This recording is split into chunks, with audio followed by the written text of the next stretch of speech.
Surrexit Dominus vere. Alleluia. The Lord is truly risen. The whole of Christianity is built on this sentence. The knowledge of the Lord's resurrection did not form gradually, but vice versa, is the root of all Christian proclamation. The oldest written testimony to this is given by Paul in his first letter to the Corinthians, chapter 15, verse 3, which he wrote in the spring of 57 AD. Even the word resurrection is completely new in the culture and religion of the Gentiles at that time. Moreover, on Easter Sunday, Christ's tomb was empty, as attested to by all four evangelists.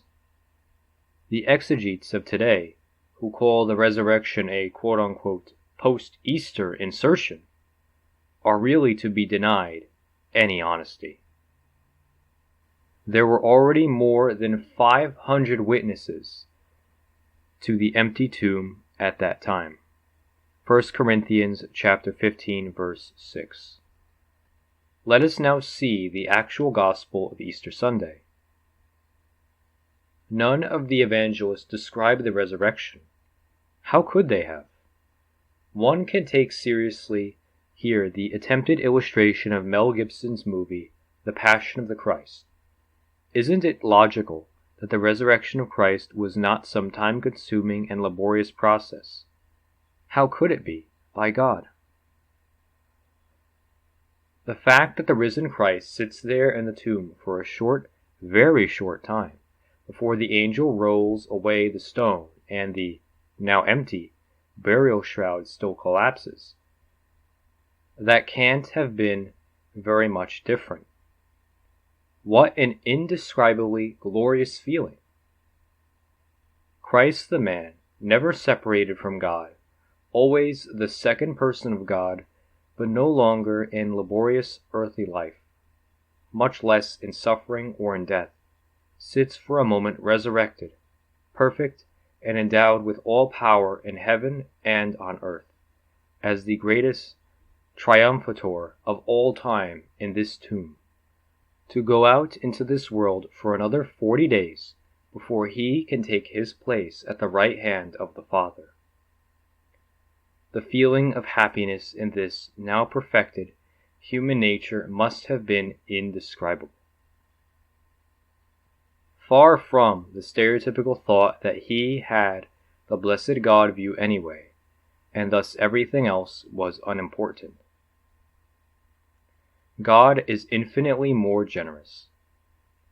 This feeling of happiness was added on the human level. Can something be added to God? No.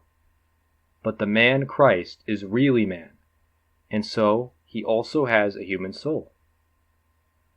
The essence of bliss in heaven is, of course, the blissful God view, but of the accidental, the additional, not essential joys, there will be no end.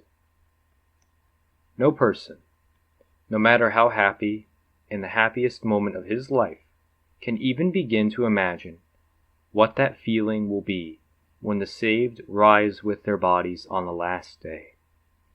Since we cannot comprehend God anyway, at least that should be a stage goal. How the resurrected body can change place in a flash, go through tombstones and doors, eat and drink and disguise itself, all this we will experience then.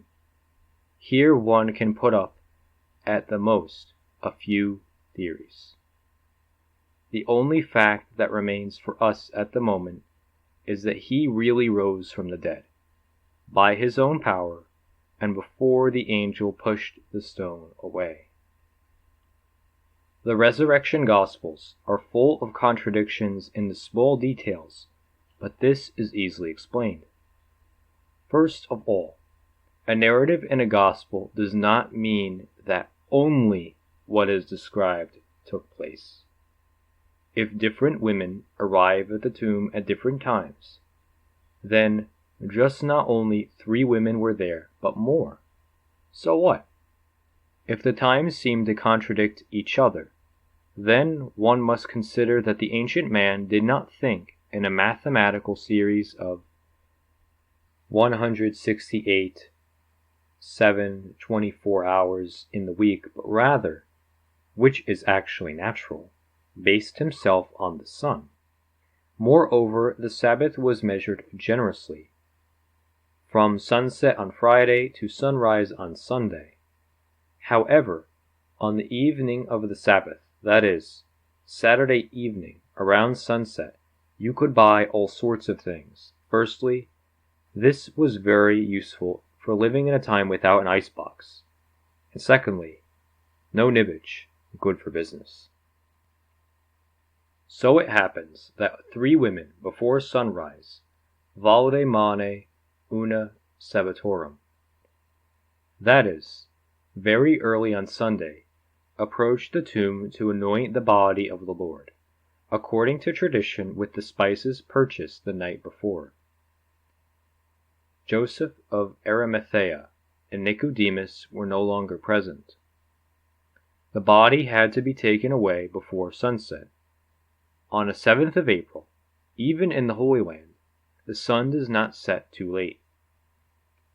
Mary Magdalene, Mary Jacobi, and Salome were already courageously under the cross, and so this time they also courageously go towards the obstacle of the stone. They do not timidly shrink from the first hurdle, as we so often do, but trust in God's help in their work of love and mercy. They get that help, but in a completely different way than they thought. When the Gospels contradict each other about words, places, or number of angels, we must remember that angels can make immediate changes of location. The words are reported by excited women, and the Holy Spirit is not a pendant. This also applies to the conflicting accounts of who met whom when outside the tomb and inside. Understandable. The confusion must have been hopeless. The angel's word alone is unheard of, in the truest sense of the word. Never before had anyone heard such a thing. He is not there. The only dwellings in the world where, apart from crime, one can always be sure that the wanted occupant is there is a tomb. The luminous angelic figure even invites, "Behold the place where they had laid him." It only took a glance to the right in the burial chamber, where now lay an empty cloth, with a negative photograph of the corpse, produced by an unknown radiation created by the process of resurrection. If this is not the humor of Christ, he leaves to the always skeptical and mostly super-smart scientists a so far unsolved mystery as a memento. The angel continues, "But go, tell the disciples and Peter that he has gone ahead of you into Galilee, and there you will see him, as he told you." As he told you. Christ is still not understood. He has announced it again and again, in parables and directly.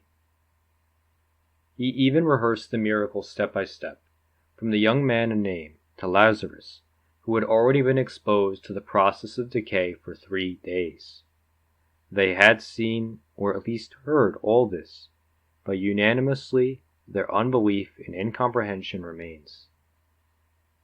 Christ will therefore also rebuke them for their hardness of heart and the gospel of the Ascension, just as he rebukes the unbelieving Thomas in the gospel of White Sunday. One does not find it difficult to think here of that touching centurion who says, "Mutatis mutandis, I am not worthy at all that you should give honor to my house. Just say a word." It is also clear from today's gospel why Jesus comments on this centurion by saying, "I have not found so much faith in Israel." Let us remember this the next time we receive the risen Lord in Holy Communion. We quote the phrase of a pagan Roman officer 3 times beforehand.